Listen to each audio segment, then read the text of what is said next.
Welcome to Spirit Switchboard. I am your host, Carrie Lynn Shellhorn, and you are listening to us live on the United Public Radio Network and the UFO Paranormal Radio Network, 105.3 in the Gulf Coast and 107.7 FM out of New Orleans. If you are wanting to watch us, so we're everywhere. Anywhere that you listen to your podcast or your stream your favorite podcast, you will find us there. Look under UFO Paranormal Radio Network and you will find us. Hi Mal, thank you for being here. I hope everyone's had a good week. Lots of big energies and stuff going on. I talked about it this morning. A lot of like having to redirect and ground and be self-aware of what's going on and pausing before we take actions on things. Hi, Contessa. If anybody was hanging out with us last night, it was our first segment with Laura Lee Potvin of the Angel Rock and myself. We started Beneath the Hollow Moon last night, and it was a lot of fun. We talked about the Hollow Moon. It was a lot of fun. So next week, next Thursday, Laura Lee and I are going to be talking about time travel and the Mandela effect. Which will be a lot of fun as well too. What we're hoping to do with Beneath the Hollow Moon is on those full moon nights, or as close to the full moon as possible, we will do a moon related show. And there's so much. If you guys have a paranormal story, unexplainable story, high strangeness, ghost story, experience that you would like to share with us, you can send it to Carrie Lynn's Porch at gmail.com. And every week we're going to read a listener submission as well too. Carrie. Hi. Heidi Gould, thank you for being here. Hi, Kurt.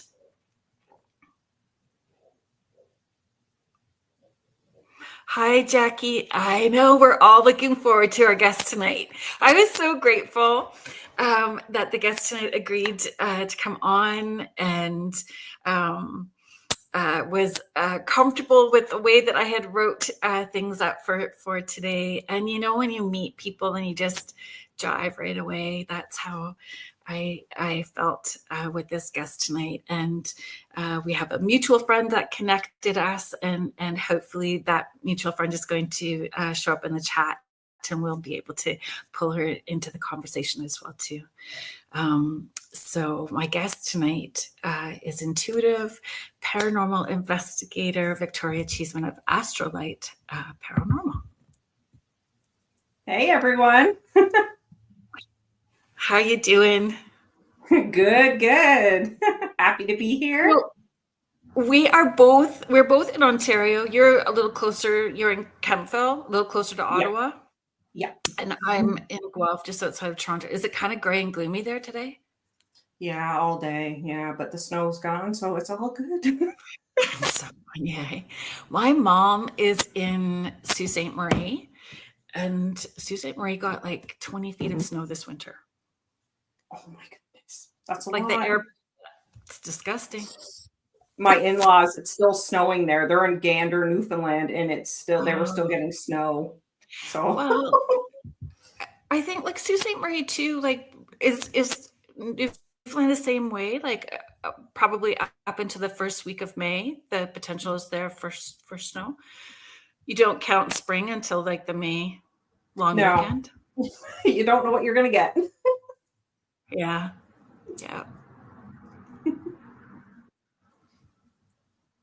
Oh, Heidi, I thank you so much. I look forward to getting that email from you.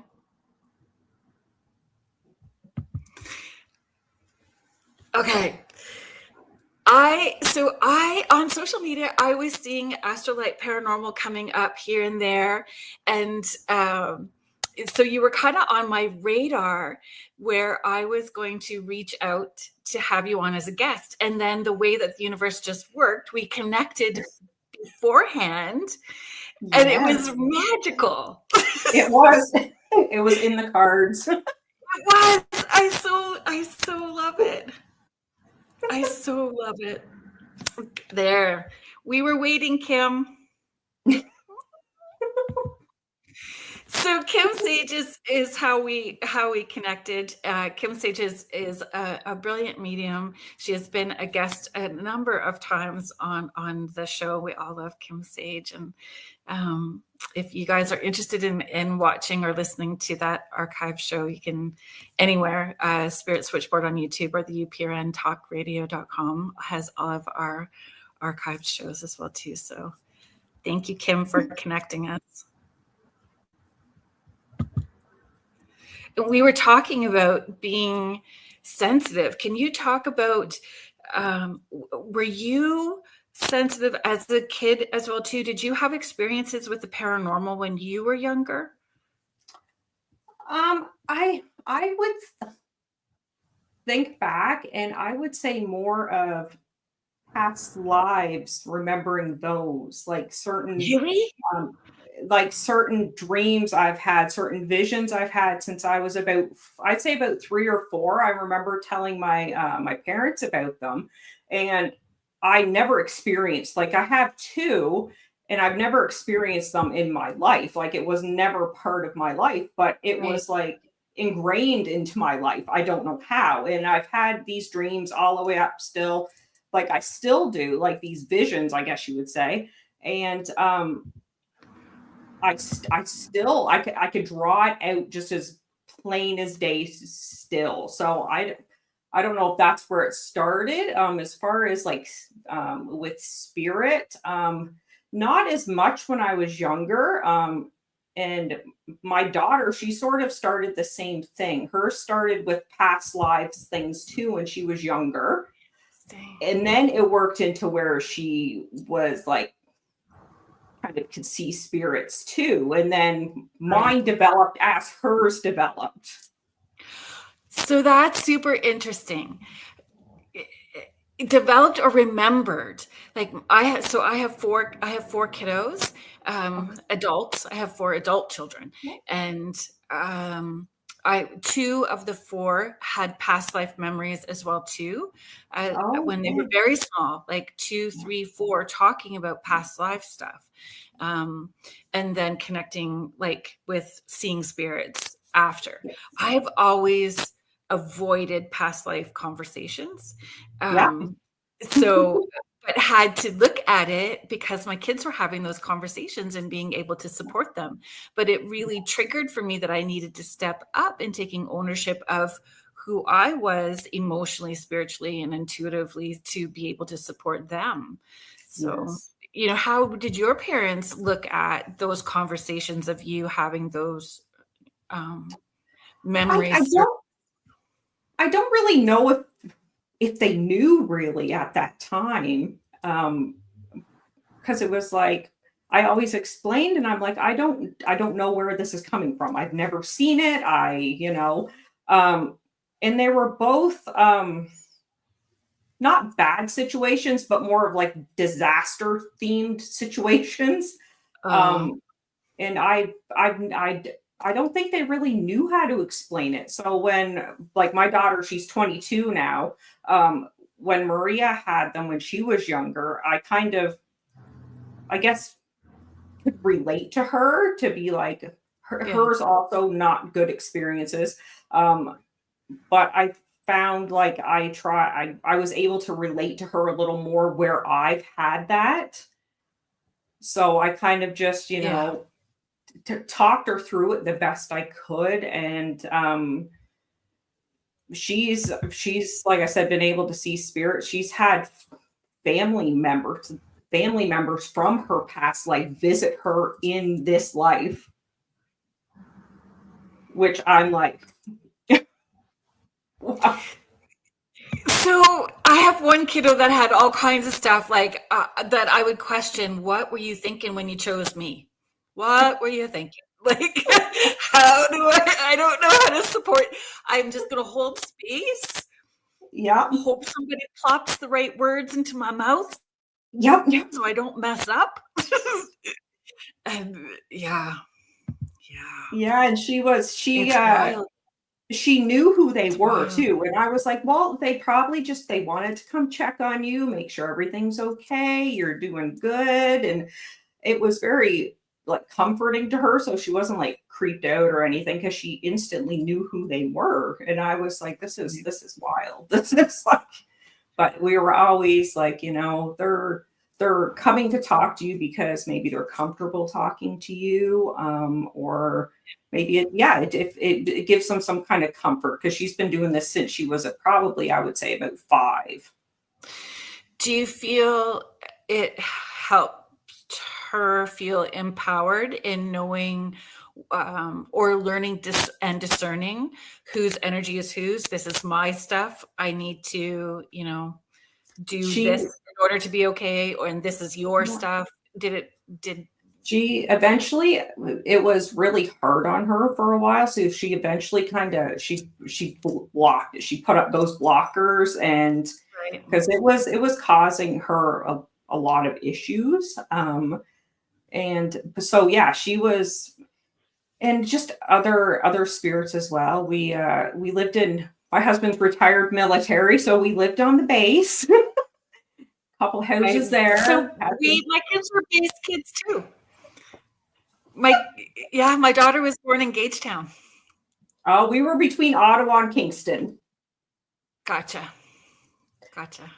So we had some visitors there. We've had some, neighborhood spirits, but Yeah. and we just Yeah, for sure really those just, PMQs. there was one actually that I actually had a bad experience there. And I actually won't even drive by it. It's up in Ottawa and I won't even go near it. It was just like, because we lived there prior to the house we are now, and I literally, I'm like, nope, no, I'm not even going near it. Weird how sometimes. So do you feel, if we were talking about past lives and stuff like that, Yeah. do you think if we can have such a visceral reaction to something, there's potential that there is history, if it is past life, alternate reality, different timeline even? Do you think when we have such a visceral experience like that, there's potentially something like that going on? Oh, absolutely. Absolutely. Yeah, a lot of just think a lot of past lives in my house, like that people that we can remember. So it's and like even my daughter, we were at the store once. She was older. She was in high school. No, she wasn't even in high school. But she does not speak German. There's no German in my family. We've never no exposure. And she instantly, I know what that says. She's like, I don't know how I know what that is, but I know what it says. And she read it to me. And I'm like, Yeah. It makes it harder for, so from my daughter's perspective, she's yeah, 28.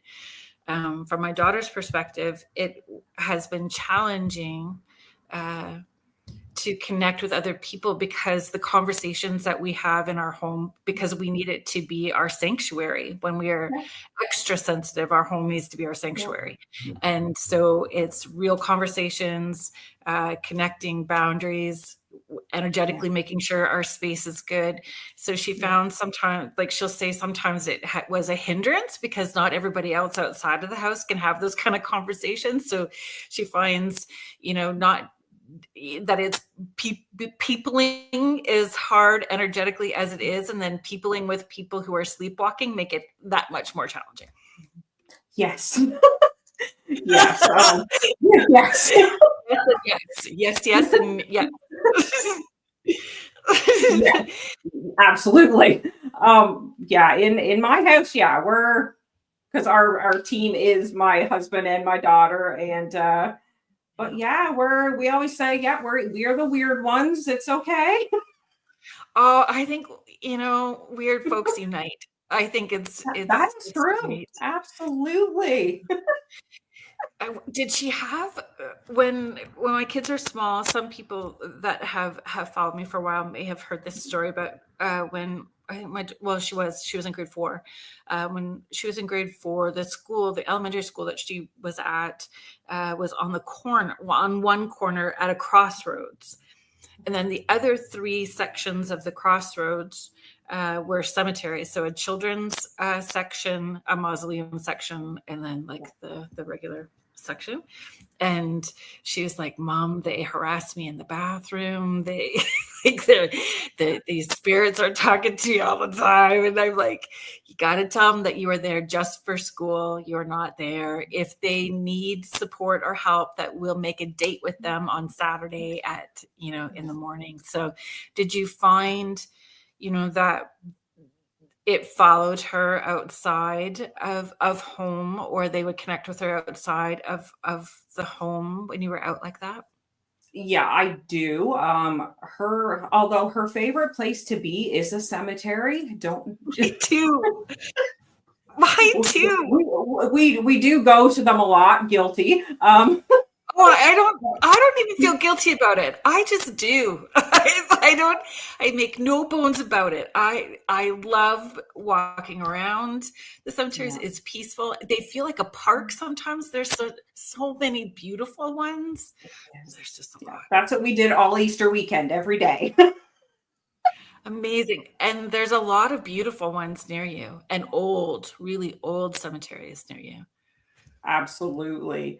But yeah, we did find that they did follow her a bit. I would say more she kind of woke up a lot through the night. It's like there's someone standing in the corner. And I'm like, can you describe them? So she describes them to me. And I'm like, it's nobody I know. So I'm like, well, like you can just ask them to, to go away, like not right now. And so she did do that, and I think it did work for a while. I think it got, even starting paranormal investigating, depending on the location we went, her energy, like she got butt kicked, like really after. It's like sometimes she was like almost bedridden for like 2 days, like after them. So eventually she did put up the blockers a lot more now, where I'm more opening them. She's closed them more. Right. So can we have a conversation about that? Yeah. Like, I find weekend still doesn't matter how rigid and OCD we are with our spiritual hygiene, that we can still get knocked off kilter for a day or two. Like we can have that psychic hangover after we've been in a place, if we've been allowing them to use a lot of our energy, or we've been using a lot of ours to be able to connect, or whatever it is. There have been times by a Friday, doing all that I'm doing at the end, like during the week, that I want to just be in the fetal position on the couch Friday night because I need to stay there like that till Sunday morning. It's yeah, Maria definitely, she is like that depending on where we go. I am currently dealing with this like stuff like that since about November. It's getting better. right. But For yourself or for your daughter? For myself. So then do you feel it's a collective energy as well too? Because the collective energy has been funk and Yes. funk for a while. Yes, it absolutely has, for sure. Definitely contributing. But yeah, it's just it's definitely been hard since November. I think it's getting better. It's on the uprise, but yeah, I got my butt kicked. So. Yeah, and then there's that hesitancy when you're getting back into it because you feel emotionally vulnerable, and so wanting it to be as gentle as possible as well too. And when we're dealing with the paranormal, in whatever capacity, we don't know what we're going to encounter. We don't know what we're going to hit. So having those places that we fill our cup up in different ways to help balance it out and ground it. Do you find that's been helpful for you, or how do you manage that? Well, I definitely I try and cleanse after, and just kind of, yeah, take that time if I need to just kind of, get back in the zone and let it go. This one particular investigation, I did not do that. Paid for it. Um, but it's definitely something I try to do, and I do, like I said, I do the cleansing, give myself time, and just So what does 'cause it is cleansing look like for emotional. you? Can Pardon we me? can we what does cleansing look like for you? Because everybody has a different approach, and I feel everybody should try all of it to figure out what works best for you. So, as far when we're talking about cleansing, for those people who may be new to that or not Yeah. understand that or have not experienced that, what do you mean by that, and what steps do you take? Well, before we start in investigations, if it's like a more of a sketchier, if we're going to a prison or maybe where you're going to encounter not so nice spirits, I do use a protection spray. Um, that has like lavender and like obsidian and some other things that I do use, and kind of just do a little squirt. And then when we come out, we usually sage. And then I started from advice from Kim. I use Epsom salt. It so Wonderful. it does make a huge difference. And I know that I have talked about this before. If I have some heavy stuff happening and I have this full week of sessions and the show, the podcast, and events happening, and it's just a busy week, I have been known to have a big bowl of water underneath my desk with my feet in salt water while I'm working. Oh, absolutely. Yes. And a tuning fork. So yeah, that's the joke, right? Is to go fork yourself.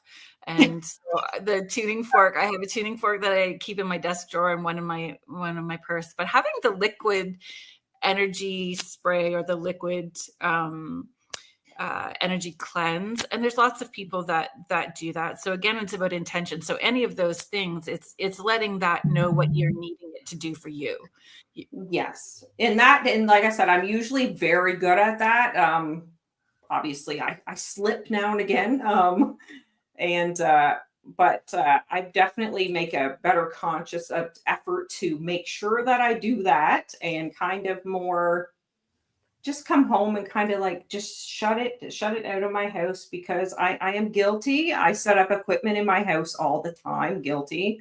And I do too. When I do the seances, it's all going. I have it all going when I do the seances from home. And I've done live seances in the porch group, in the intuitive development group and I did scrying, and that it was a little spooky for me too, but I think I'm going to do it again oh yeah. but it pushed Yeah. it a little bit. The scrying pushed it a little bit to the edge for me. Yes, yeah, I've tried that a couple times, but yes, I would definitely agree with you on that. Yeah, but so I have so many questions just stemming from that one thing. How can someone know for everyone? I'm not sure what you mean by that question. Bowl under desk. I want to make sure that we're getting everything. So cemeteries, about setting your intention. Intentions are important as well too, and asking your divine team, whoever they are for you in your belief system. And sometimes it's just about shaking it off. I have a smudgy kind of spray, an energy cleanse. I don't necessarily call it a smudge spray, so it's an energy cleanse in my car as well too, because it's just easier and quick, right? You can't light up a sage stick in your car and have it look like a clam bake and then drive, right? So it's like, no. I take the protection spray to work with me, so Yes, right?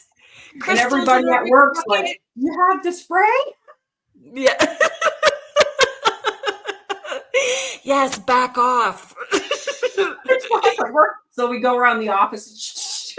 Yeah. That's so funny. So I like the smell of dragon's blood. So dragon's blood incense or dragon's blood incense. Like I use dragon's blood quite a bit. have it downstairs. Yeah, I like the sound of it. So, and all of those things are a lot of trial and error and figuring out what works for you and what doesn't.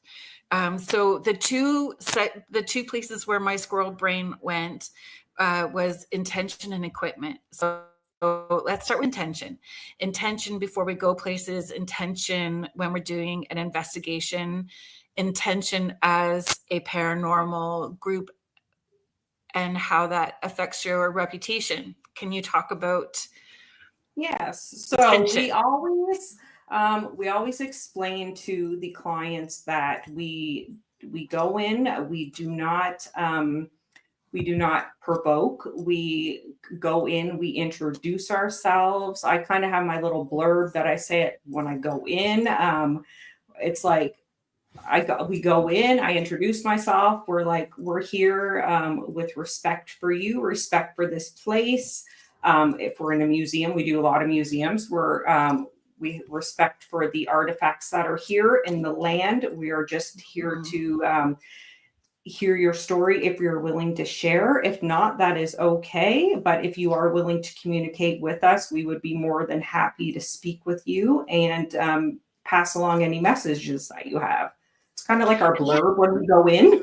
Yeah, and that's so important too, giving them permission, like for them to know they don't have to talk to us if they don't want to. Yes. Or if they want to like tap out partway through, they're just done. They want to roll over and have their cigarette because they're done. Go ahead. Exactly. They're all done. Exactly. They're done talking for the night. What it is. Yeah. Yeah. Because they're not our entertainment. No, exactly. And my husband, he's always like, well, it's just like if you're talking to your neighbor and like, you don't want to overstay your welcome. Like you're not, we try not to drag our investigations really, really long. Just because they get tired. They don't want to talk to you for 8 to 10 hours. Yeah, I appreciate that. And yeah, I'm one of those people, like I need to tap out by 11. If they are not, if we have to wait till 3 a.m. for something to happen. We do most of ours in the evening, pretty much between say 5 and 11, can vary on the times, but that seems to be the most active that we've found because I mean, in life, it was supper time, people getting home from work, whatever. And for us, we've done a couple late ones, but there's not much action going on at 2 a.m. Well, not where I was anyway. Exactly. And I question if my own tiredness, by 2 a.m., I'm getting irritated, I'm less patient. Like, how does that affect the energy in the space or the spirits that are there as well, too, right? Oh, absolutely. And we've had spirits tell us like I'm going to bed, like I'm done. Like literally, we've like on my spirit box, going to bed. Good night. Really? Okay, thank you. That is awesome. That would make me want to wear my pajamas the next time. Like we're here. But yeah, we've had that happen at a couple of places where it's just like, yeah, I'm like going to bed. Yeah, that's amazing. That's amazing. And I think intention, I mean, you are working within your family structure. So a husband and daughter, which would have its own potential irritations as well too, because we're all human and we don't all get on well 24/7, right? But you would understand each other very well and understand those nonverbal cues, with each other. If one is needing support or you're picking up on something, so there would be so many benefits to that. It is. We don't really even have to like explain to each other what we're doing. We just roll with it. We know what we're going to do, and we're very all on the same like playing field where kind of how we approach things. We set that right when we started. We're like sat down. We're like, how are we going to do this? How are we going to like our intentions to do this? And we're all very we're together a lot of the time. My daughter lives with us still, so we're always together. We're like three best friends, so we don't really even have to talk. We just roll off each other. I love that. And my daughter is very much an old soul. Very, she's like, she's the adult of the house. Do you find, because you had that history of being energetically sensitive as a child, your daughter as well too, and then that light developing brighter and connecting more with spirits as you both got older, that the clients, if it's a personal residence, if it's a private residence that's reaching out to you, do you find they have a similar story? Do you find that energy is attracting that because you have the skills to be able to support them, or the knowledge and the experience to be able to support them in that? Yes, there is one specific that we do, and one of the clips we'll see later, hopefully will, it is from that spot. It's one of our favorites. And yeah, she called us, the client called us out, and just like, she kind of knew how we did things, and just like, she was very appreciative, I think, of how we do things, and how we will be potentially trying to move some spirits on in that location. So it's sad, but yeah, we do build very good relationships, and because we do go and explain how we do things, and And do that. you find, did that family have their own history of having experiences from a young age as well too? Like Not really. interesting. No, not really. A lot of our residentials, we get called in. It's more of like, oh, I think something's happening, or maybe I don't know. Can a lot of them anyway are just, yeah. It's more of I think maybe something's going on, but I'm not sure. Can you guys maybe see if you can find anything, or is anything going on? When you talked about having the equipment going on in the house, and I do too, the equipment going on in the house. But I find even the cemeteries. So I talk about investigating at cemeteries quite a bit. The ethics behind it, even if you're doing a residential house. But I find the cemeteries and home is a good way for us to put the equipment that we get to work, understand it. Why does it work the way that it does? Like, pair it up with other things so that we understand it. So is understanding equipment important? Absolutely. Yeah. Well, we chat about it. For us, you really want to test it there's always a chance of false positives.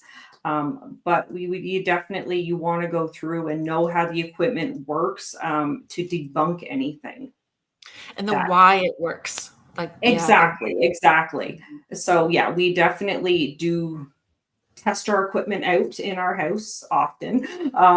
But yeah, I want to know the equipment inside and out. When does it go off? Why does it go off? So yeah, you really have to know get used to your equipment, know how it works. Mm-hmm. And I think the seances in the house have helped me do that as well too.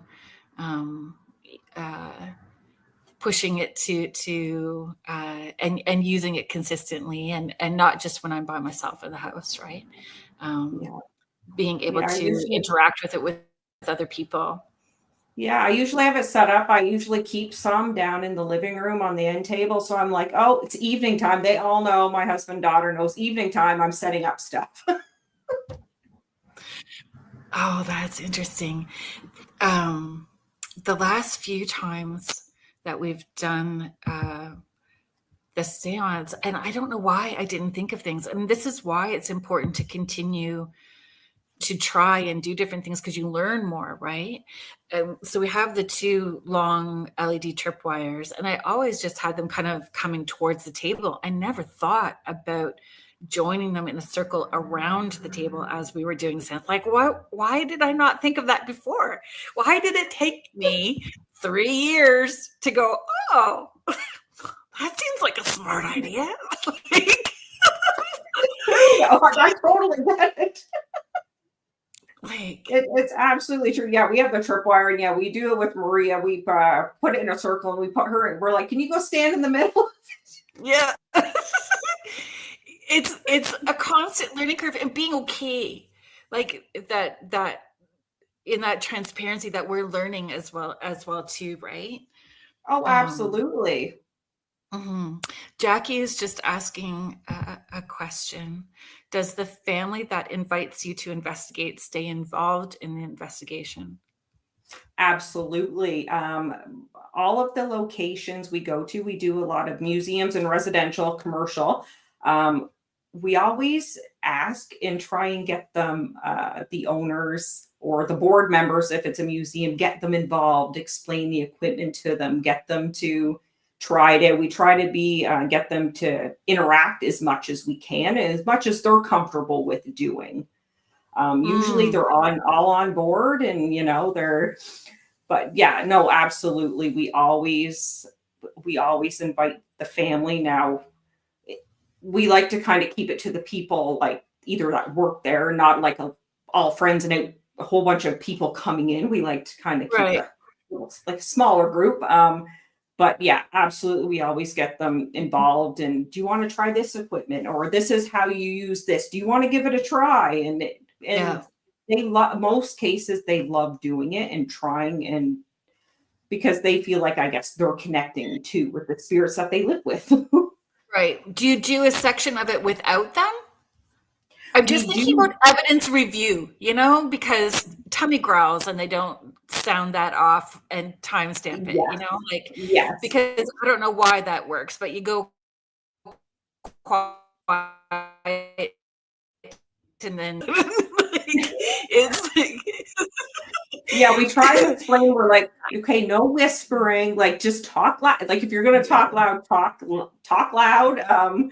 Yeah, and it's the same thing. If your tummy growls, just yell it out. Or I'm yeah, gonna be like, yeah. what is that, a growl? Yes, right. And ever since I think it was Lisa Crick. I think it was Lisa Crick that I had on when we were talking about EVPs and stuff like that, and talking about ghost farts. And I'm like, we all want that like ghost fart. Farts are funny to begin with, but like that one was caught in having that experience, right? So like you all gotta fess up. It's like the one in the pool, like everybody's gotta fess up. We all know you did it. If we're trying to discern if it's people stuff, spirit stuff, like, and it's not trying to not be professional, but It makes the reviewing process a lot harder if you don't. yes, it does. Evidence review makes it would be harder for sure. Because it takes a long time. Especially when you're running multiple, because we run multiple cameras.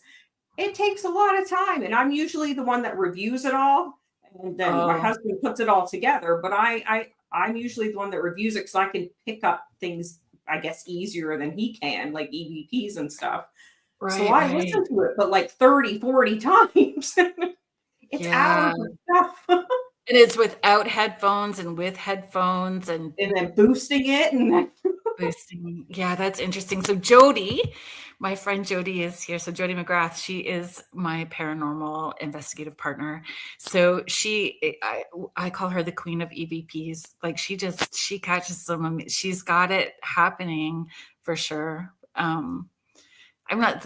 You know what? I think there's always room for everybody, but I wouldn't say that you are bad at asking questions, Jody, because they certainly respond and you get great evidence.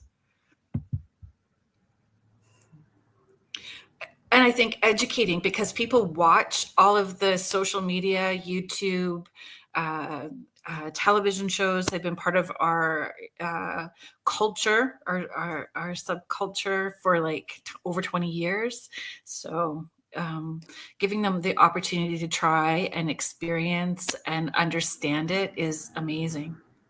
oh, it is, because a lot of people expect it to be like TV. It is not as seen on TV. No, It it's is a long and long, boring. it's a waiting process. It's like I heard someone explain it's like fishing. You're waiting for the fish to bite. Yeah.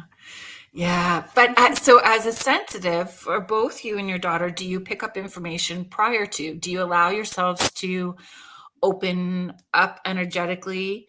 And sometimes it just kicks in because you know that you're going to go there. So you're thinking about it and then stuff may pop in. How does that work for you and your daughter? Or Um, maybe not talk for your daughter because she's not here to discuss it unless she's given you permission. But how oh does yeah, that work? she's given. I can talk about anything. She said. She doesn't as much anymore. I think, like I said, because I think she just kind of blocks it. I do. I could be, yeah, walking up to a location or even driving wherever and be like, especially, if it's not a good feeling, you're just then like, like, no, this isn't going to be good. Like, I tend to So pick up on those easier. define that then. Define what the not good, because so many people immediately go into fear. So is the not good potentially because they are not at rest or frustrated because they're not being heard? What does the not good equate to for Yeah, you? I think it is a lot of times, yeah, because you get the pit in your stomach, you're nauseous, and I think it's the spirits that just, yeah, I think a lot of times it is frustration with them, um, Mhm. that like they want to be heard, and maybe they haven't. Maybe I've gone into locations where previous investigators have provoked. Um, so they're not happy. So Mhm. so if they see someone else coming, like they Mhm. may not be so welcoming, which means I would to me, I pick that up where it's like you got that the fight or flight type scenario and the yeah, like just the pit, the nauseous, the like you just know that it's not a happy feeling. Has there been times where you got that and it's actually the owners of the property or the people connected to it that you're also picking up? Like that bleed Yes. over with their own energy, that you're connecting with? Yes, I find if yeah, so we haven't had so many in our residential. We've had where it's like you get some kind of people that are there with you that don't have a good attitude about what you're doing. Mm. They kind of put their negative vibes out there, and you definitely can pick that up, Oh, yeah. So right? I was invited to do a walkthrough of a location that was military connected. And so I did. And then, and it was good. It was very good, actually. It was very, very good. It was that good that they were like, this potentially is, could be a breach of privacy for people. And then they shut it down and wouldn't let us go back. Oh, It wasn't really, but because it was hitting home so good and following in a way we were going, so, you could feel them shutting it down, and that does affect the spirits because you can have that person that's living and the person that is in spirit that wants to be in control of everything energetically that's going on in the. absolutely, absolutely. Yeah, Yeah. no, that definitely does happen. We've had that happen. How Because did it you yeah, deal with that? we just try and it just kind of just explain and reinforce what we do and kind of like or it's like kind of just to talk like what kind of like are you comfortable? What maybe is this make you uncomfortable or kind of like it's a hard situation depending on the person and how they'll take it, Yeah. right? Yeah, and you find, especially if it's a family or couples, one is open, one is not, or one is more resistant and one is open. So navigating those is can be very challenging. Yeah, because we've had one where, yeah, like the wife was all on board. She was kind of investigating with us, and the husband's kind of like, they're looking at you like you're like the loony, and I'm just like, well, let's just I'll see admit, where it goes. yeah, be an open-minded skeptic. That's kind of what I try. Just Exactly. be an open-minded skeptic. Yeah. If you were being open-minded, what question would you ask? Yeah, how do you feel? And what's super interesting is a lot of times those people who are doing the pushback are energetically sensitive, just not wanting to step outside of their comfort zone to take ownership of it because they're worried about the perception of other people. Absolutely. Yeah, that is true for sure. So Yeah. safe space, safe space, That's right. That's right. safe space. Yeah, so crazy.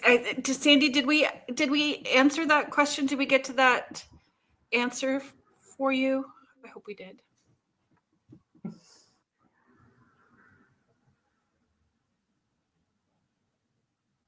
Do you have a preference with private residence or historical places? I think it really depends on the place. Really, eh?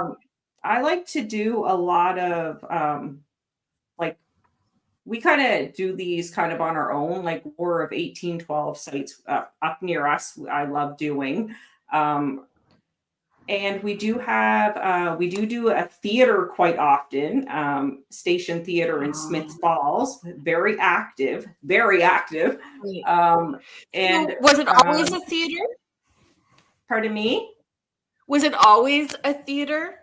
it was a CN rail station prior, so Interesting. it is So I definitely. find anything railroad has got activity. Anything near a railroad, by a railroad track or railroad tracks, like Well, we've always had the something. spirits.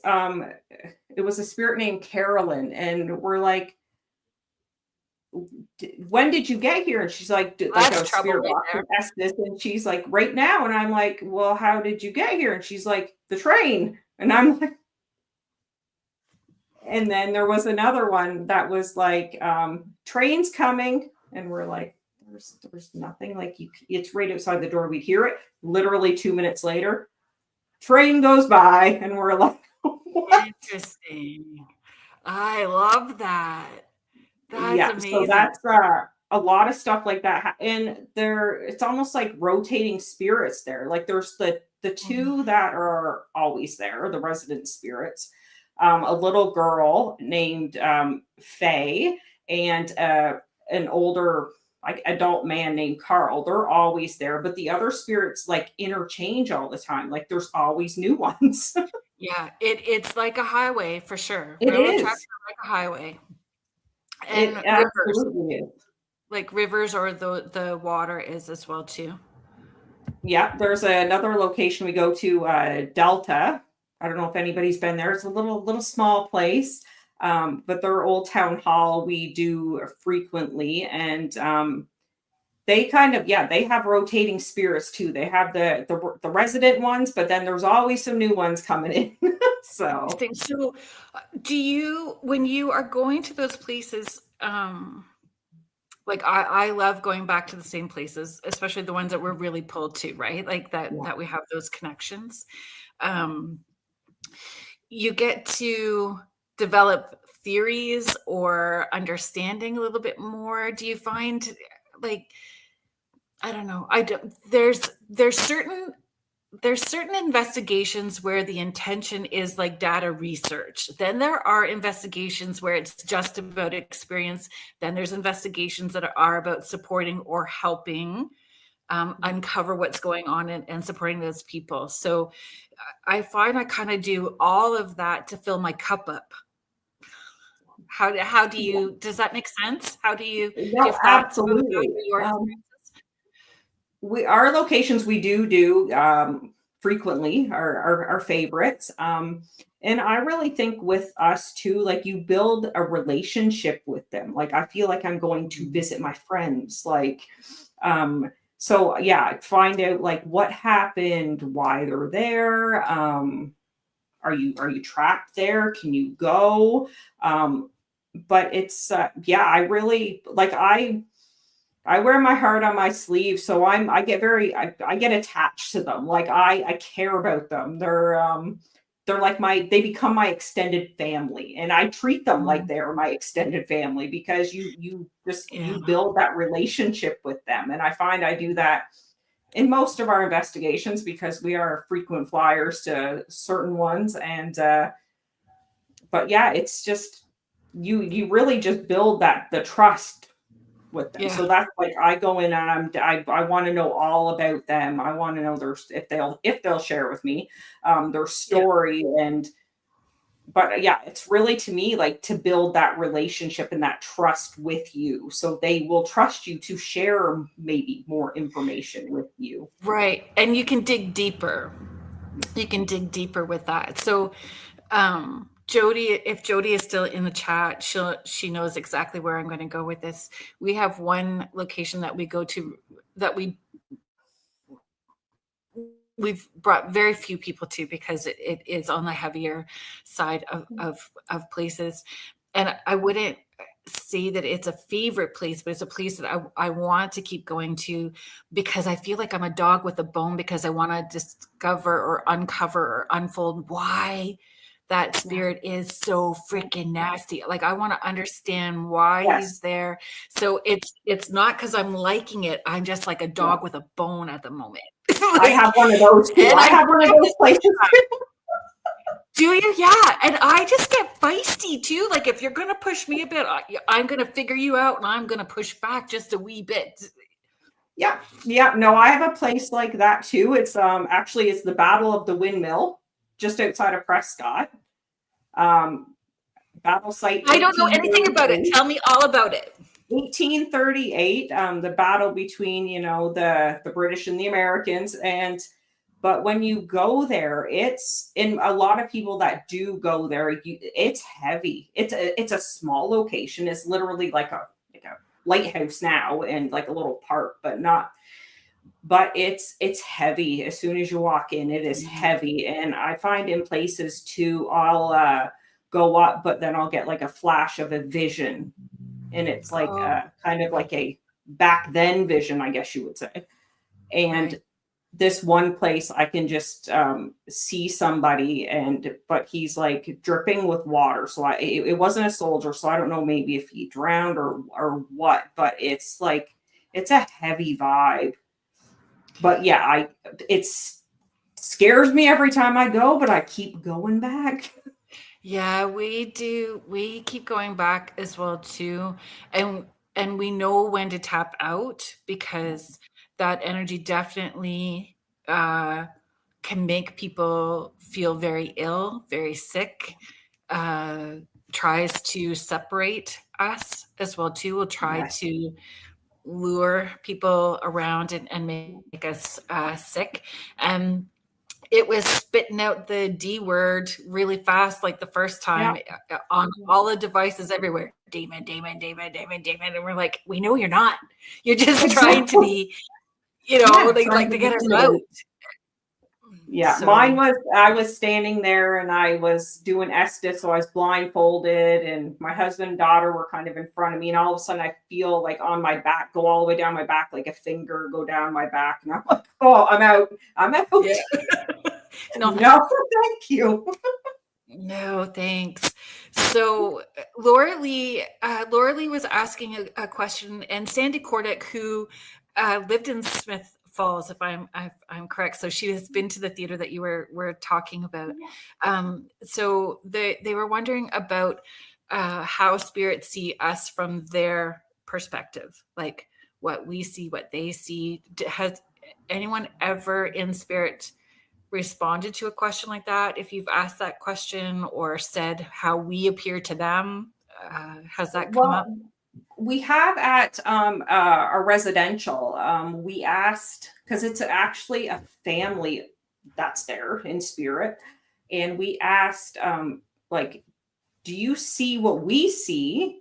Or like, do you see kind of what you would have seen in the past? And she replied that like we can switch that, like she was implying she can see kind of what we see, so see us and everything, or she could see what she's seen in her lifetime. That's interesting. That's the only time that's come up. And we're like, so we kind of like ask again, just, oh, can we just confirm that this is what you're saying, that you can switch between? And then it was, yes, I can switch. Interesting. And that was a very respectful way of posing that question too, because I'm sure they get irritated with the same question being peppered at them like a little kid in the back of your car, right? Like, Exactly. are we there yet? Are we there yet? We all tell them to shush up because we're tired Exactly. of it. So yeah, we're always just like, if we want to ask them, can we just confirm? Like, if like we're always say, if you don't want to, totally fine. But if you can confirm that that's what you said, can you please repeat it, or let us know somehow? Yeah. Thank you, James. I'm just seeing it. Thank you very much. So I'm just going to take a quick second to do our station ID. And we do have another question from someone in the chat to ask. So if you are just tuning in now, thank you so much for being here. You are listening to Spirit Switchboard, and I'm your host, Carrie Lynn Shellhorn, and you are listening to us live on the United Public Radio Network, 105.3 in the Gulf Coast and 107.7 FM out of beautiful New Orleans. I said that so fast. United Public Radio Network and the UFO Paranormal Radio Network, just in case I didn't do it right the first time. We did it twice, and if you got it twice, woohoo! You can check out all of the fabulous shows that UPRN has, and there's always more shows coming on our network. So you can check them all out at uprntalkradio.com. Laura Lee, who is in the chat, who actually has the next question that I'm going to ask, has her show, The Angel Rock, on Mondays. And we have a new show that started last night on Thursdays at 7 Eastern called Beneath the Hollow Moon, which is super fun. So we hope that you guys send us your spooky stories, high strangeness, ghost experiences. We would love to read your submission, have your story be the one that we read on air next week. Today's guest is Victoria Cheeseman of Astral Light Paranormal, from just outside of Ottawa. Thank you for being here. Thank you. So just before we did the station ID, Laura Lee asked, have you run into any really negative or aggressive spirits, and how did you deal with it?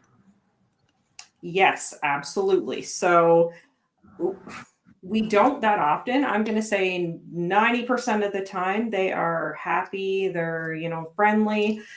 I did recently, it was in November. We went to SDG jail in Cornwall for a private investigation. There was 3 groups in total, but we kind of all split off and did our own thing.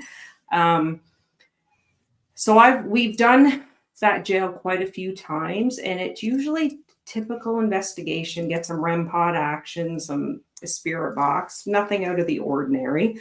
However, this time, I don't know if maybe it's because I'm like bringing my intuitiveness into it now, but I was definitely targeted that night. And I've researched the spirits there a lot. So I do know them. And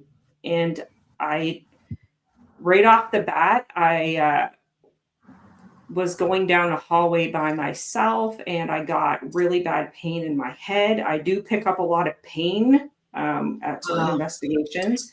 I got a bad pain in my head, and I knew, like, you can tell when it's not your pain. Yep. When you're a physical medium, it takes it to a whole other level, right? Yeah. So my head was hurting, and I'm like, is this you making me like hurting my head? Like, is this you making me feel this way? And all of a sudden, all the equipment goes off. Mm.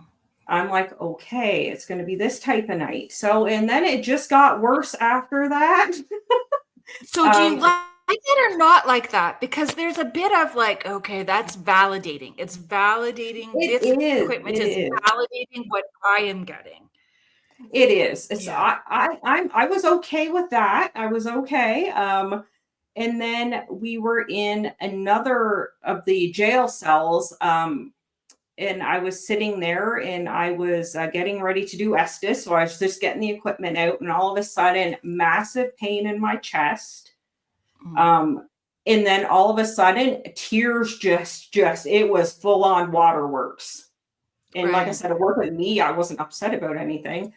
Full on waterworks. And then I'm like, my husband's like, what's wrong? And I'm like, I don't know.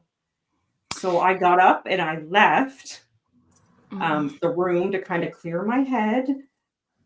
And then I go back in. I'm like, I'm okay. I'm like, okay, if this is you, showing me maybe how you felt, I understand how you felt. I'm like, I'm sorry that you felt that way. If that's the case, if that's how you're making me feel because of that. Yeah. And then later on, oh, it just gets worse. And then later on, I was doing Estes again. And all of a sudden, like psychic mind, I guess, I don't know, I could see this person right beside my face and like creepy smile. I know who it was. I know the spirit who it was because I've researched him a lot. And I could see him. And then all of a sudden I get over the spirit box. Well, I'm not going to say it, but you can imagine what potentially would have happened to women in prison back in the day. Right. Of actions that he was going to think he was going to do. And I'm like, literally, like, just, this was me. It just tears coming down. I took the headphones off. I'm like, I'm good. No more right now. And I got up and I was literally in tears. The first time ever I've had to walk out of the building. That's never happened to me before. So, but there's a difference in walking out, and there's a difference to me. There's a difference in walking out and having boundaries. And the more that we open up, the more intense our experiences are going to be. The more there is no veil. There will be like no veil. It will be like having a physical person standing in front of us, but nobody else is seeing them. And if we are picking up on how they died, or they're projecting the things that they did, and we are feeling all of that physically and emotionally, there's a piece of it that I appreciate so deeply, because it pushes us to have to speak our truth. It pushes us to push back. And I've not in the past been very good in a group setting where they're not wanting to respect how I'm working, and me having to push back, going, and getting better in that, or just not going where with those people that can be supportive in those moments, right? This is what I'm needing to do in this moment. We need to address this, or you guys do this, and not to be bossy, but if they're not having that experience, they have no clue what's currently happening in that moment, because that does feel like an assault. Yes. And it was just like, my husband and daughter knew exactly, but the other groups, they were just all and I'm like, it was kind of like, does nobody realize, like, it wasn't making me like upset. Well, like, I guess it kind of was, because I'm like, I'm having all this happen, and then you guys are like oblivious to this. Yeah, not even just oblivious, but not realizing that there's something that needs to be dealt with and supported, not let's just keep going with more of this. That may have been the time to pause, to deal with how to interact, or a complete everybody step out and regroup and replan how it's going to be approached. Yes, exactly. And then it was just, so I went back in, and it was nonstop. And then I ended up, that specific spirit came home with me. Oh, buggers. And there's a few more things that happened through the night, kind of like, yeah, like pain and emotions. But then he decided he was going to come home with me. And I know it's him because I set my equipment up in my house and he was the one that was interacting with it. And I would say it lasted for off and on for a couple months. Right. I've never had anxiety attacks in my life before. Um, I was having anxiety attacks at work. I was having an anxiety attacks at home. Um, and there's other things that happened too, but it was just like it was a lot. That was my reality check, really. So, how would you encourage, or what would you say to people who are doing investigations that are not aware of how they're needing to be respectful of energies in a space? Or, not saying that you weren't, but people not understanding that energies can be heavy or attach, or what would you say to those people who are just starting out, or maybe those people who are not approaching it respectfully? What would you say to them? Just like really think about what you're doing, know the consequences because they don't show that on TV. Mm-hmm. You don't get to see that. Like, even with these prisoners, I was always, you show me respect, I will show you the same respect. Like, we can have, I don't care what you did in your life, not here to judge. But like, definitely set those boundaries, but go in to try and have a mutual respect with them, regardless of how they are. Just obviously, it's different if they start doing things and stuff, but definitely like know what you're getting into and know that consequences can happen on certain occasions. And what would you say, or what tips or tools would you give them as far as um, discernment and clearing those energies, or identifying them, or how to reach out for support? Could you walk us through some of that? Yes, well, definitely. I am a believer of cleansing after, and like I said, grounding, taking what you need. But I would definitely like talk if you have if you're having stuff like that, like talk to maybe someone who has had experiences like that, or maybe someone that you feel comfortable, because it does help. Mhm. um and it's really it's hard. It's a hard thing to go through. It's really like a trauma thing. It is a trauma, and And thank you for definitely, feeling safe to share that with everyone. oh no, thank you. And it's like I said, I still have anxiety attacks over it. I still, it sounds weird, I do not shower when it's dark outside because it creeps me out that, like, I'm gonna open the door and he's gonna be there. Like there is a lot of things that I still don't do, but I'm working on it, and it's because of that situation. Right. Um, and if you see that time getting shorter, right? Like, Yeah. so you have that anxiety moment and you put your tools in place, and you remember to do it, and it gets closer and closer, then you're doing a good job. So reminding yourself that you're taking the steps and you're doing a good job, and not getting caught up in any negative self-talk, right? Exactly. Yeah. No, it's definitely improving, but it's taken time. It's definitely, and like getting out of my own head, really, honestly. Right. Right. So for your daughter and your husband, they must feel very protective of you as well too, in going back out and really keeping an eye on you. Do you feel that, were there extenuating circumstances that would have made that investigation, because you had been there so many times prior, different? Was it a bad emotional day, traumas outside, new group of people, so you don't know what maybe they It, provoked in a different way before you even got to that space? that was happening in certain occasions, I do believe. Because we all kind of separated and we weren't really even in the same spot. So we don't really know what each other were doing. So I Yeah. that's a definite possibility. I do believe that was happening in certain situations. Um, but yeah, it was really hard. And then of course, then in my head, because I'm stubborn, um, decided, oh well, I want to go down to the jail by myself. You guys stay up here. I'm going by myself and I'm going to figure this out. And I'm going to be like, why are you doing this to me? Mm. Not a smart decision, I might add. My husband was not thrilled with that idea. He was not happy, but he I said, would have "You're done the gonna." same though. I he's really like, would have.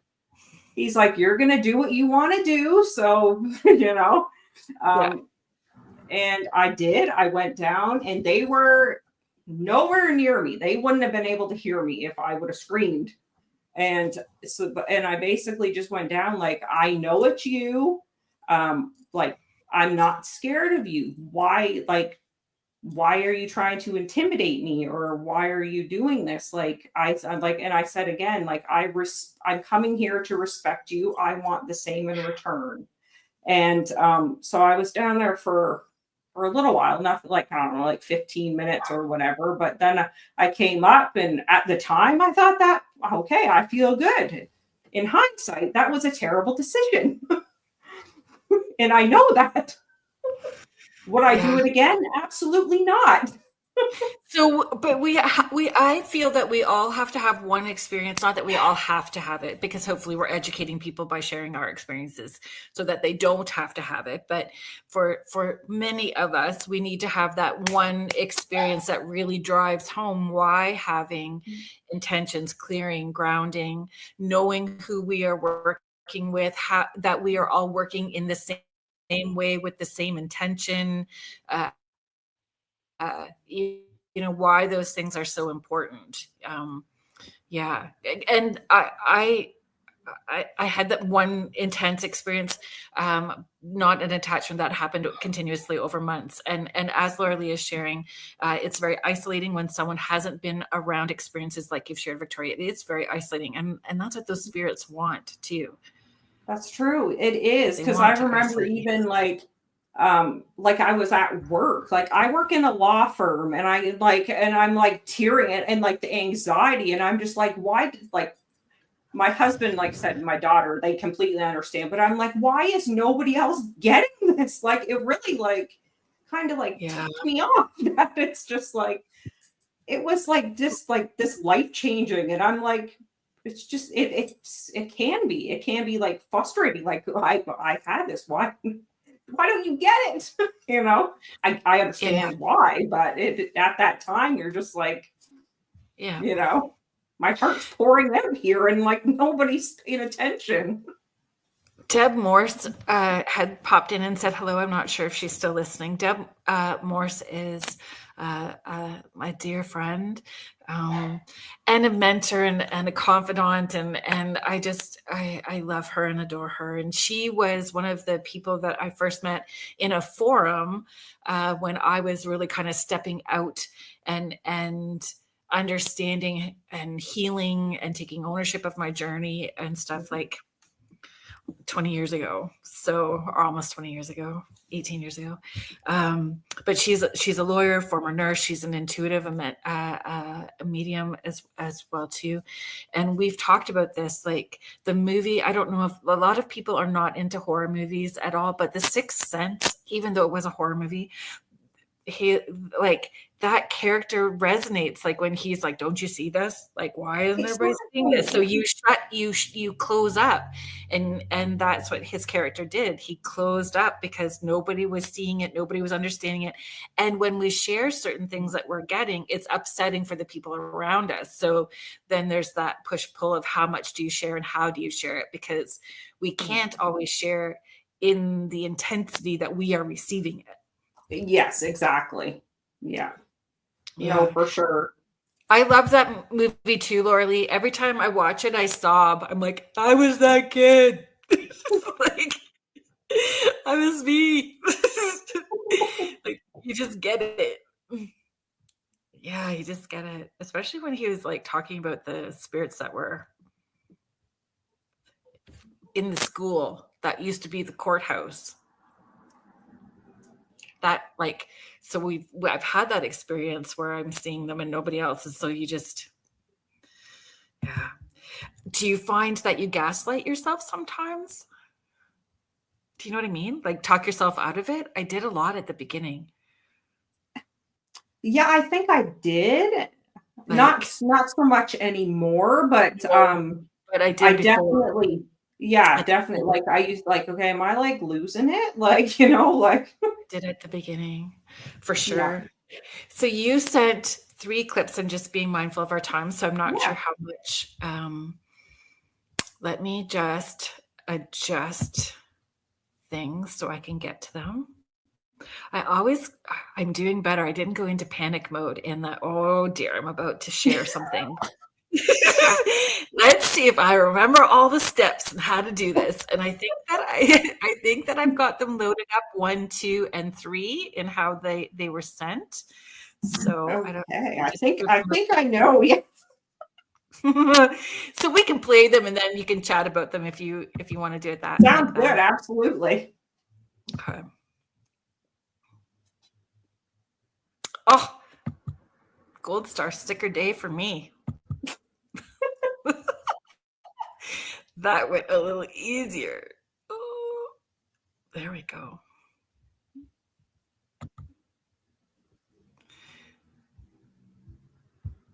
Let's see. Sorry. I thought I was doing really good. Here we go.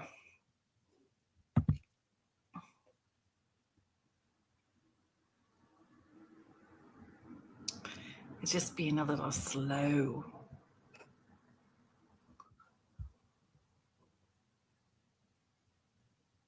There we go.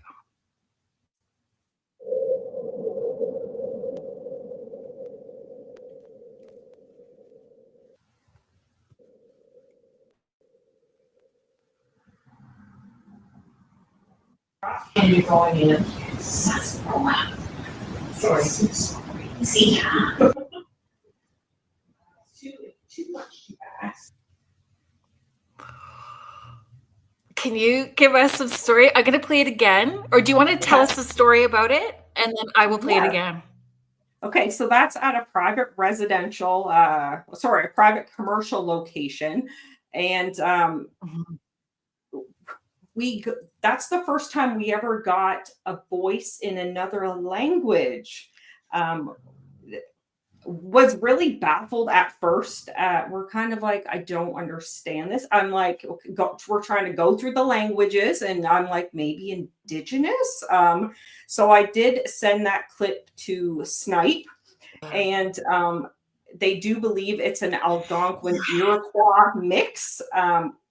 We still don't know what she said, Right. but it's a long one too, because usually you get word here or there, but yeah, still trying to decipher, but that was a first. Yeah. If there's anybody out there listening that may have a lead or somebody that can help out, you can go to Astral Light Paranormal on Facebook, and their email address is right there to reach out to them if you've got a way of helping with that. I know Artie talked about it, so I had met up with them to do an investigation, and they were talking about getting that, and they were so jealous because they're wanting that EVP that you caught. This EVP is super exciting. So I'll just play this. See if we can do this again for you.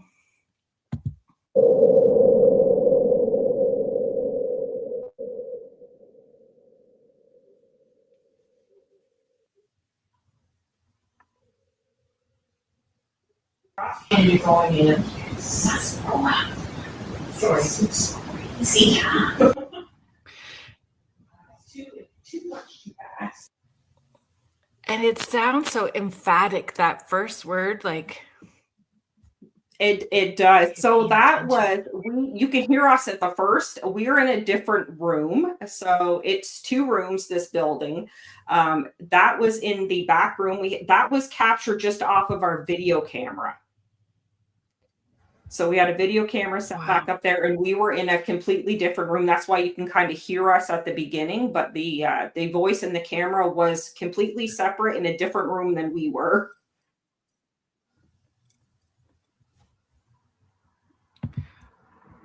Heidi Heidi is our friend in Colorado. Wonderful friend and supporter of all of our shows here on UPRN. She's sharing, I heard both in the physical and in my mind's eye a man saying, Ashka. I finally found some meanings after searching for almost a year, 2 different experiences, half year apart. Amazing. Yeah. Okay, let's see if we can do this 2 times in a row. If I do it 3 times, it's hat trick, right? Okay.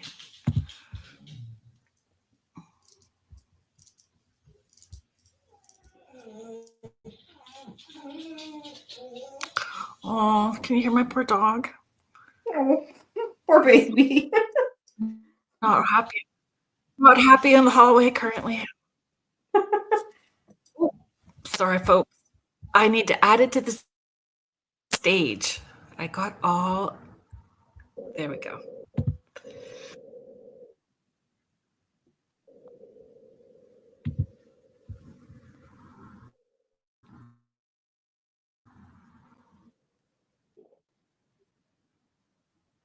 Sorry. Can you go in? Sorry. Sorry, folks.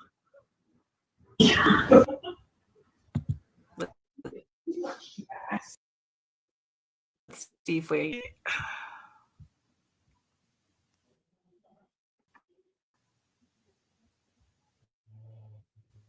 There we go. Oh, my Lanta, this is taking a long time.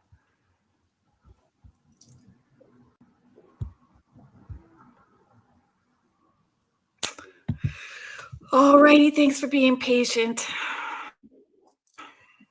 I knew I couldn't do it 2 ice Hey, in a you're doing row. better than me. I wouldn't even know how to do it. Okay, trying again.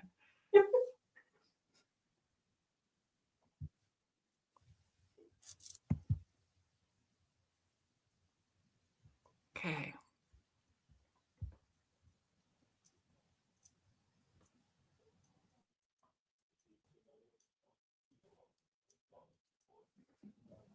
Ah, my Lanta. Lag and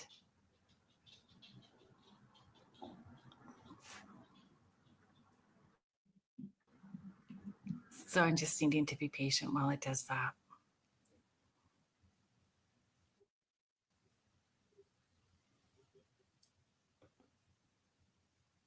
Oh. Victoria, I'm not sure what's happening.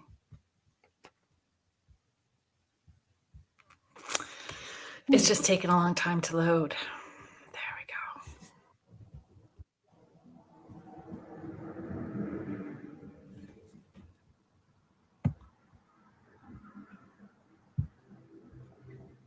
Let's see.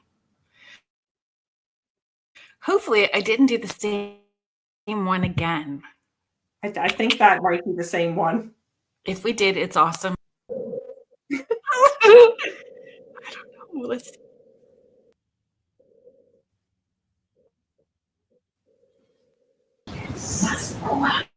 It is. Sorry. Okay. It's the best one anyway.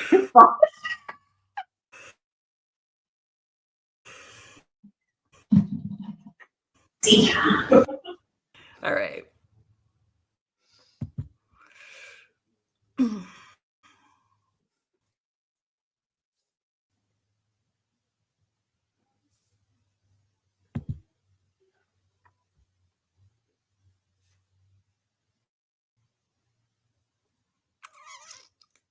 There we go.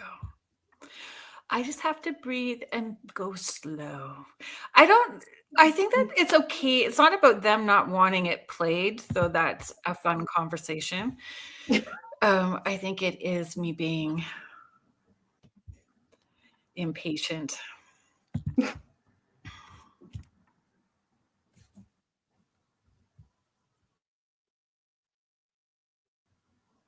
Was that one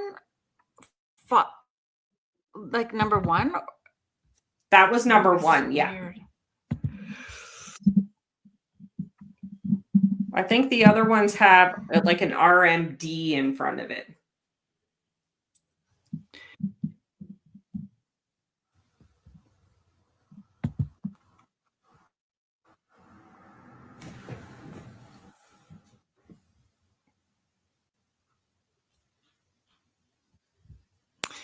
Yeah, it's just taking a long time for it to load up onto the screen. But thanks for being patient, everybody. It's going to get there.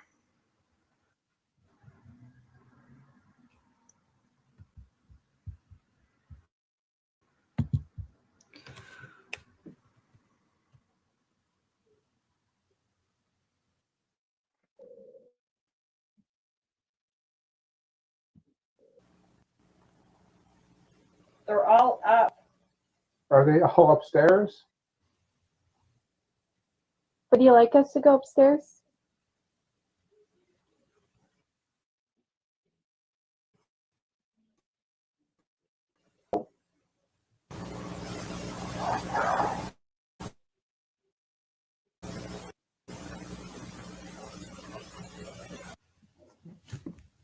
Let's do that again.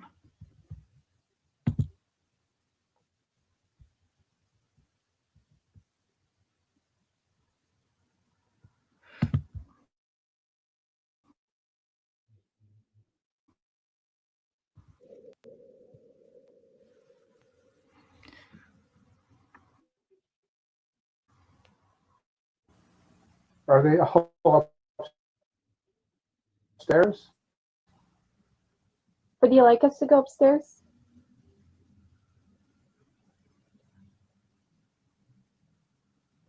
Where would you like us to go?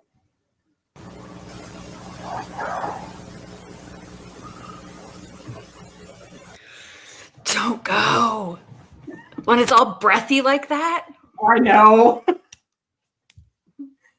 So did you hear it in the moment or did you hear it on review? On review.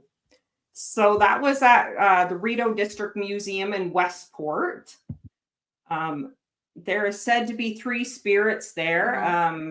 A child, a woman, and a man. The man is apparently less than friendly there, although I haven't had any issues with him up to this point. But I do believe that was him talking. Right.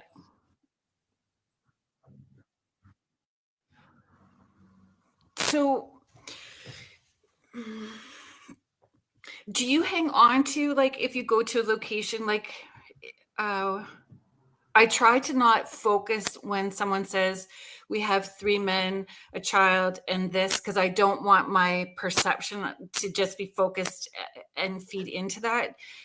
Yeah. I guess if you're there repeatedly, then you would know that. But I feel there's always an opportunity that those folks in spirit may move out of the way and others may present or other things may Absolutely. show up. So it's a tricky spot. How do you feel about that? We do have that same thing where there is spirits kind of like resident, that there always seems to be someone new showing up, or I guess maybe ones that didn't want to talk before, but there is some where they do step out of the way and do let other ones talk. So there's always the unexpected, I find. There's always someone new, someone else. Yeah. And so many different factors. Like, I always question, is it that it's raining, or is it is it a full moon? Is there, I don't know. Storms, Did the electricity, new we piece, find. yeah, Yeah, storms new is furniture that, and a lot of museums. sorry, we got a delay now. Museums, is it, I guess, is it something attached to an artifact? If that's what your beliefs are, that can happen, or because there's new artifacts and museums coming in all the time. Did someone come in with a new piece? Possibility, right? Yeah, exactly. And we just had a weird delay that happened. I think it was just adjusting itself after having the 2 EVPs play. So I missed, and other people may have missed, when we were talking about electrical storms.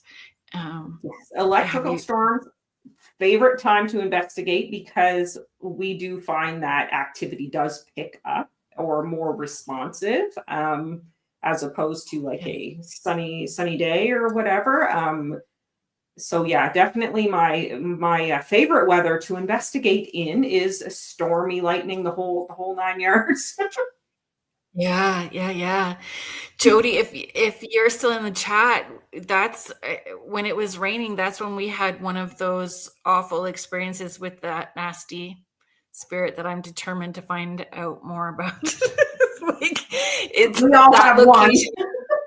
Yeah, and definitely that spirit is in charge of other spirits there. I don't think a collector, but definitely they he's in charge of them. Yeah, we do have another location that we kind of not really do big investigations, but I kind of do intuitive stuff there. The Merrickville ruins in Merrickville, Ontario, like maybe 20 minutes from my house. And I have picked up on 3 spirits being there. And there is one kind of like nasty older man. He seems like he may have been like the boss, because it's an old mill. So like a boss, and he's very in your face, and he does kind of like prevent the other spirits from communicating. Yeah, it was a gloomy night. And it started to rain. Like it wasn't thundering and lightning, but we had that building up in the air. And James, it's not so much that spirits rely on energy to evolve or to manifest, but it's like an EVP or an EMF pump. It puts like static in the air. Yeah. Yeah, so I accidentally closed off that screen for the number 2. So I'm going to see if I can do this without losing you. If I lose you, Laura Lee is in the chat and she can save me quick. If I do something off kilter, let's see if we can make it happen. I just want to do it this way. But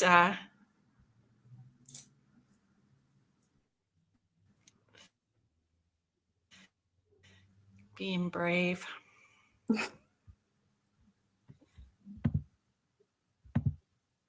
Or not. I don't know. It just, that one is not wanting to play nice with me today. Okay. Hey, it's all good.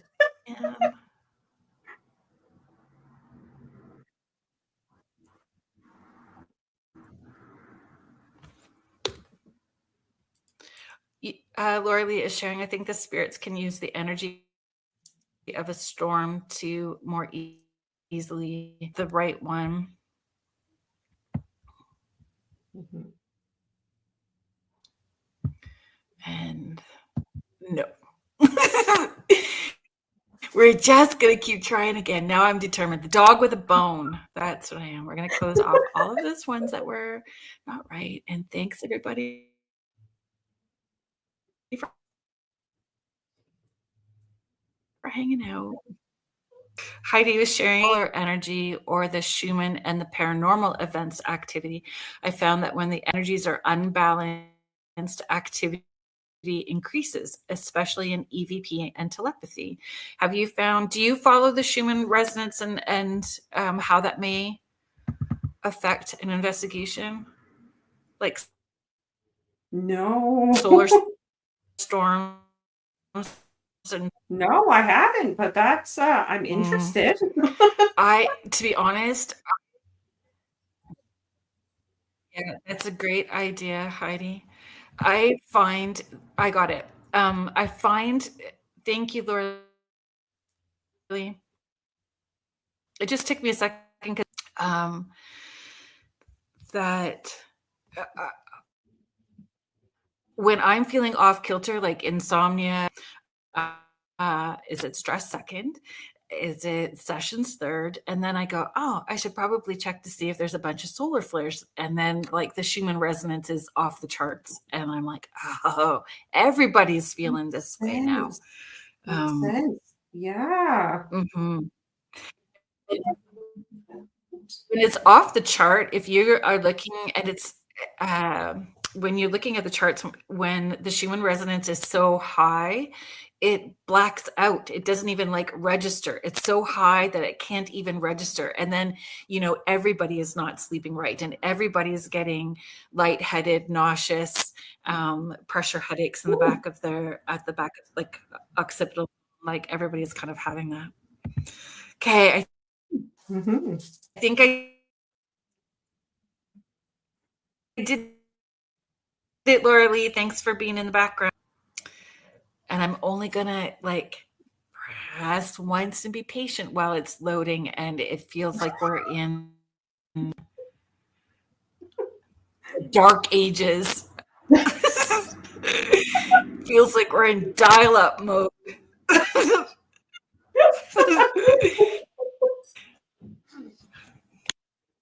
Easy.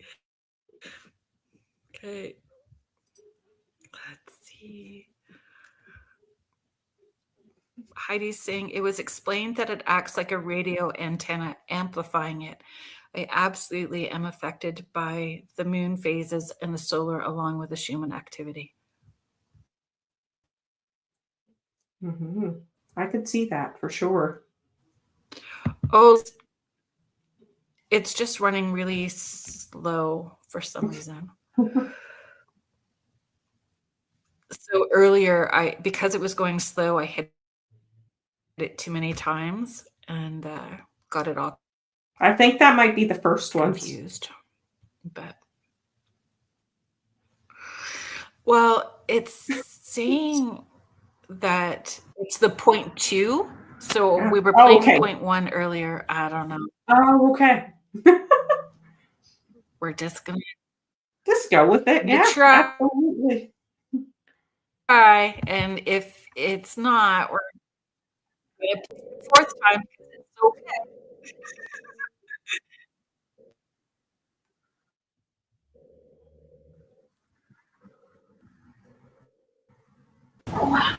It was. So Lord, Maybe the spirits just want to get that out there. They just want it to be heard. I feel like a bunch of times I don't know what to say.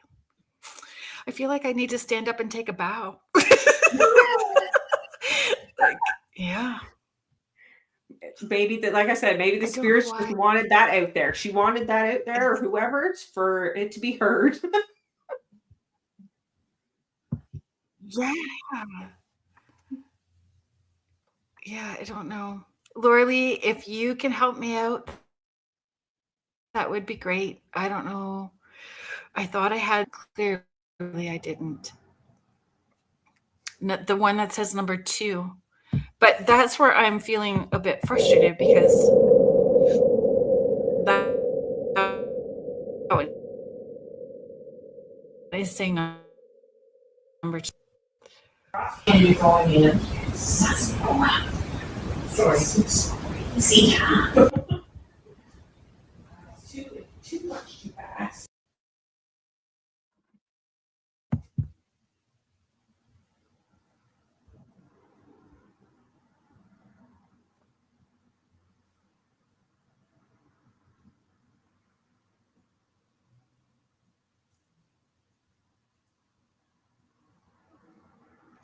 Yeah.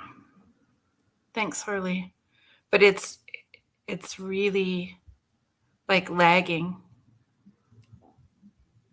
Yeah, it's all good. We roll with it. Right.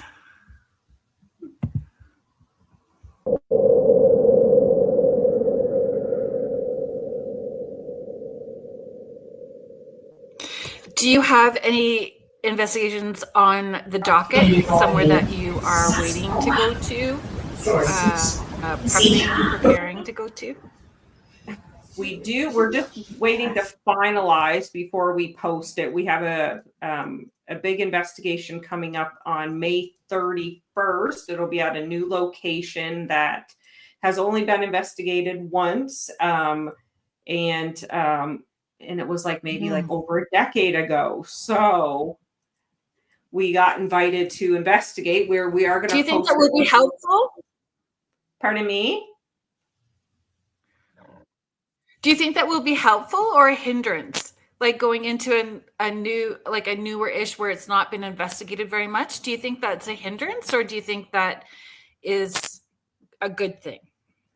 I'm hoping a good thing, but I am not sure because I'm hoping it'll be a good thing, but we really don't know, and it's a pretty big location, not like massive by any means, but it's big for us three people to do. But we're gonna do it, and hopefully, and we'll be releasing it closer to the date, like I said, once we finalize everything. But we are really looking forward to. We have residentials coming up, which are one of our favorites, and that the location that potential Indigenous voice is coming.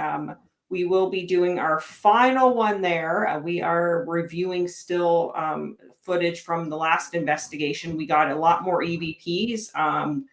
We just haven't got it together yet. We got kids like chuckling, a whole bunch of really almost nonstop EVPs, which is crazy. And it's only at that location that ever happens. But it will be our last one because our friend is leaving that place, and we are not sure what's going to happen to the building, or if it's going to be rented out or destroyed or like tore down. And I think it's going to be a little bit of a tearjerker, that final one. Interesting. So that was actually something that I wrote down.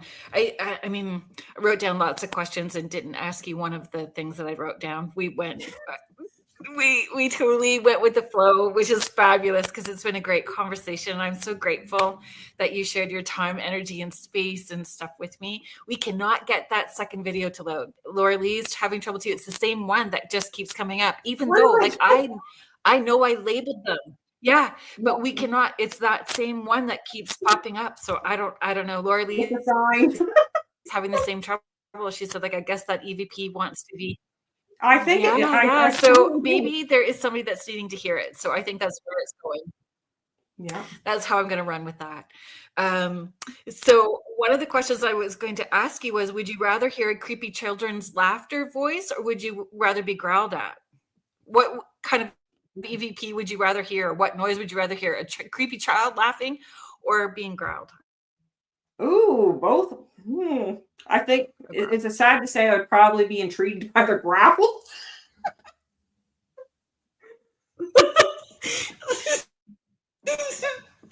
Yeah, creepy children's voice creeps me out. I would run faster with the creepy. Not that I run. Well, I've run once, but I was being run up on. So I was hearing that rush of footsteps coming at me.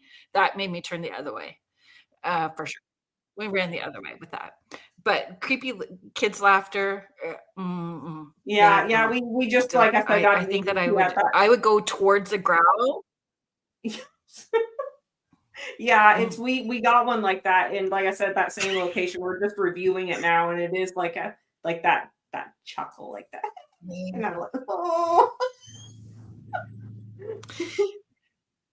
Yeah, here we go. Because then you don't know if it's actually a kid. That's the issue. Like, is it a kid? Is it not a kid? Or where we deep dive in with it?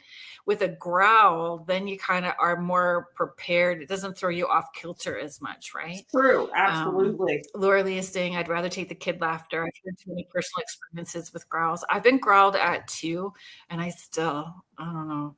Cindy Waghorn is just asking, what was your very first investigation like for you? Do you start to feel the spirits before you get to the site?